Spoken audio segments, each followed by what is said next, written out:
Hello guys, কেমন আছেন?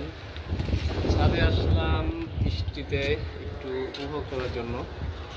আসলে কিছু কথা বলার জন্য আপনাদের সাথে ভিডিওতে আসলাম। আসলে মানুষের জীবনটা কতই না ছোট। আপনি যখন চিন্তা করবেন তাহলে বুঝতে পারবেন যে আসলে আমাদের জীবনটা কত ছোট। কিন্তু এই ছোট্ট জীবনে আমরা কত বড় বড় পরিকল্পনা করি আসলে। কিন্তু আসলে এই পরিকল্পনাগুলো কি আমরা বাস্তবায়ন করতে পারি? আমরা কিন্তু দিন শেষে আমাদের কেউ সফল হই, কেউ সফল হতে পারি না। কিন্তু এই ছোট্ট জীবনে এত বিলাসিতার জীবনের কী প্রয়োজন বলেন? বেঁচে থাকতে মানুষের কী প্রয়োজন হয়? মানুষের কি অনেক বেশি টাকা পয়সা, অনেক বেশি অর্থ সম্পদ, গাড়ি বাড়ি, অনেকগুলো গাড়ি থাকলে মাসে মাসে একটা একটা গাড়ি চেঞ্জ করবো, এ ধরনের বিলাসিতার কি অনেক বেশি প্রয়োজন? বেঁচে থাকার জন্য আসলে কী প্রয়োজন? আসলে গাইস, আমি বৃষ্টির জন্য বাতাসে আমার ছাতা নিয়ে যাচ্ছে।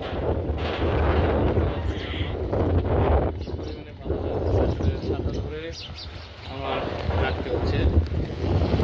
তো আমি যেটা বলতেছিলাম যে আমাদের এই ছোট্ট জীবনে বিলাসিতার প্রয়োজন অনেক বেশি নেই।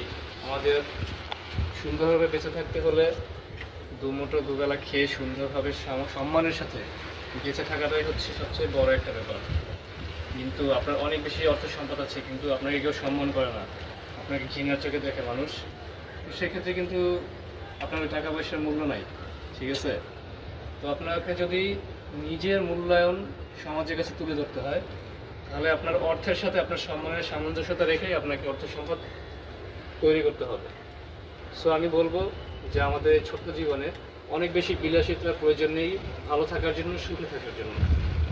সো আমরা বিলাসিতা বর্জন করে আমরা ভালো থাকার চেষ্টা করি। ধন্যবাদ।